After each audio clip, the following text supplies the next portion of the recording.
থেকে নমরুদ সাইয়েদনা ইব্রাহিমকে ডেকে পাঠালেন। নমরুদ বলে, ইব্রাহিম তুমি নাকি মূর্তির পূজা না করে কোন নতুন রবের ইবাদত করো, কে তোমার রব? সাইয়েদনা ইব্রাহিম বললেন, রব্বি আল্লাযী ইউহয়ী ওয়া ইউমীত, আমি এমন রবের ইবাদত করি যিনি জীবন দেন, যিনি মৃত্যু দেন। নমরুদ বলে, তাই নাকি?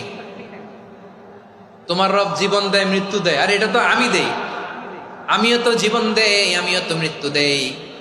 সাইয়েদনা ইব্রাহিম বললেন, কেমন করে তুমি জীবন দাও মৃত্যু দাও একটু দেখাও তো। নমরুদ জেলখানা থেকে দুজন কয়েদিকে ডেকে আনলো, কয়েদি এনে অর্ডার করলো, একটাকে এখনই শিরোচ্ছেদ, হেড অফ, ডেথ পেনাল্টি, মৃত্যুদণ্ড দেয়া হলো, ফিনকি দিয়ে রক্ত বেরোলো। নমরুদ বলে, দেখো দুজনকে ধরে আনলাম, একজন কয়েদিকে দিলাম ডেথ পেনাল্টি, মৃত্যুদণ্ড, ওরে মৃত্যু দিলাম।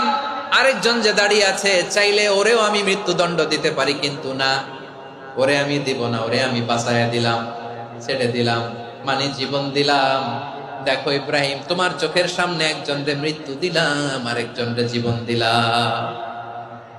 আপাত দৃষ্টিতে তাই তো, একজনরে তো জীবন দিল, আরেকজনরে মৃত্যু দিল। সাইয়েদনা ইব্রাহিম এবার বিপাকে পড়ে গেলেন, কিন্তু এক একজন নবীকে আল্লাহ এমন উইজডম বিচক্ষণতা দিয়ে এই জমিনে পাঠিয়েছেন, মুহূর্তের মধ্যে আল্লাহর খলিল ইব্রাহিম বললেন, ফাইন্নাল্লাহা ইয়াতি বিশ-শামসি মিনাল মাশরিকি ফাতি বিহা মিনাল মাগরিব ফাবুহিতাল্লাযী কাফার। আল্লাহর খলিল ইব্রাহিম বললেন, নমরুদ বুঝলাম তুমি জীবন দাও মৃত্যু দাও দেখলাম, কিন্তু আমার রব, আমার আল্লাহ প্রতিদিন সকালবেলা উষা লগ্নে ওই পূর্ব দিগন্ত থেকে সূর্যটাকে উদিত করেন, সাঁঝের বেলা, বিকেল বেলা, কুথুরি লগ্নে, সন্ধ্যা বেলা ওই দ্বিপ্রহরের জল জলে সূর্যটাকে পশ্চিম দিগন্তে ডুবিয়ে দেন।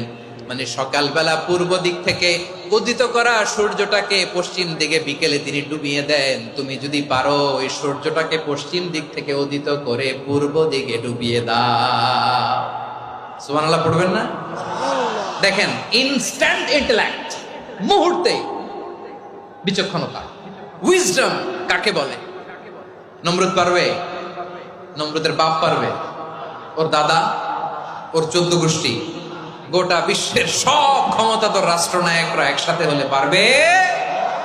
ফাবুহিতাল্লাযী কাফার পারে নাই, ব্যর্থ হয়েছে। এবার তেলে বেগুনে জ্বলে উঠেছে, রেগে মেগে আগুন বলে, ফালকুহু ফিল জাহিম, ওর সাথে তর্ক নাই, না পেরে এবার এটারে আগুনে ফেলা। বিশাল বিশাল গাছ কেটে লাকড়ি এনে আগুনের কুণ্ডলি বানানো হলো, দাউ দাউ দাউ দাউ করে আগুন জ্বলে। আল্লাহর খলিল ইব্রাহিমকে আগুনে নিক্ষেপ করা হবে। আল্লাহর খলিল সাইয়েদনা ইব্রাহিমের হাতের মধ্যে রশি দিয়ে টাইট করে বাঁধা হলো, পায়ের মধ্যেও টাইট করে রশি দিয়ে বাঁধা হলো। আল্লাহর খলিল ইব্রাহিমকে আগুনের কুণ্ডলির মধ্যে ফেলা হবে। ওমিয়া, আপনি যে বিপদের কারণে ভয় পান, হতাশ হন, এটা কোনো বিপদ ওনার বিপদের সামনে? পটুয়াখালী আওয়াজ করে বলুন, সাইয়েদনা খলিল ইব্রাহিমের বিপদের সামনে আমাদের বিপদগুলো কোনো বিপদ? এটা কোনো বিপদই না, এটা কোনো বিপদই না। হাত পা বেঁধে টাইট করে নিক্ষেপ করা হবে, সিম্পলি ফেলা যাবে না, কারণ দাউ দাউ করে দ্য ব্লেজিং ফায়ার, এমন আগুনের কুণ্ডলি, কাছে যাওয়া যায় না, আগুনের উত্তাপে নিক্ষেপ করা হবে। হাতে রশি বেঁধে, পায়ে রশি বেঁধে আল্লাহর খলিল ইব্রাহিম আলাইহিস সালামকে আগুনের মধ্যে নিক্ষেপ করা হবে। আহা, এটার বলে অগ্নি পরীক্ষা। উনি অগ্নি পরীক্ষার সম্মুখীন হয়েছিলেন, এজন্য কঠিন পরীক্ষাকে আমরা অগ্নি পরীক্ষার সাথে তুলনা করি, ঠিক কিনা? সাইয়েদনা জিবরাইল এসে বললেন, ও আল্লাহর খলিল, ওরা তো আপনার হাতও বেঁধে ফেললো, পাও বেঁধে ফেললো, নড়াচড়ার সুযোগ নাই, বলেন আমি জিবরিল ফেরেশতা আপনার জন্য কি করতে পারি?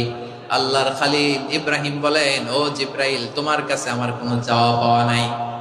সুবহানাল্লাহ বলেন। তোমার কাছে বলার কিছু নাই, তোমার সাহায্যের আমার দরকার নাই। সাইয়েদনা ইব্রাহিম আলাইহিস সালামকে হাতে পায়ে রশি বেঁধে, হাত পা বাঁধা অবস্থায় জ্বলন্ত অগ্নিকুণ্ডে যখন নমরুদের দলবল নিক্ষেপ করবে, আল্লাহর খলিল কিভাবে নিজেকে আল্লাহর কাছে সঁপে দিয়েছেন, পটুয়াখালীর ভাইরা খেয়াল করে শুনুন। হাত পা বেঁধে আল্লাহর খলিলকে যখন নিক্ষেপ করা হবে, তিনি মুখ ফুটে বলে ফেললেন, হাসবুনাল্লাহু ওয়া নি'মাল ওয়াকিল। হাসবুনাল্লাহু ওয়া নি'মাল ওয়াকিল, আমার জন্য আল্লাহই যথেষ্ট, আমার জন্য আল্লাহই যথেষ্ট। তিনি আমার সবচেয়ে বড় গার্ডিয়ান, তিনি আমার সবচেয়ে বড় অভিভাবক। জিব্রাইলের সাহায্যে রফারকে ফিরিয়ে দিলেন।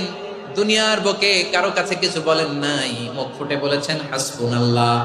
ও আমার পটুয়াখালীর প্রাণের ভাইয়েরা, খেয়াল রাখবেন, কোন বান্দা তার হাতে থাকা সব চেষ্টাটুকুন করার পরে মুখ ফসকে মুখ দিয়ে যখন বলে ফেলে হাসবুনাল্লাহ, বান্দা যখন হাসবুনাল্লাহ বলে ফেলে, ওই ব্যাপারটা ডিল করার দায়িত্ব স্বয়ং আল্লাহ আরশের উপর থেকে নিয়ে নেয়। আপনি যখন বলে ফেলবেন হাসবুনাল্লাহ, এটা ডিলিং করবে কে তখন? চিল্লায় বলেন না, তিনি কে?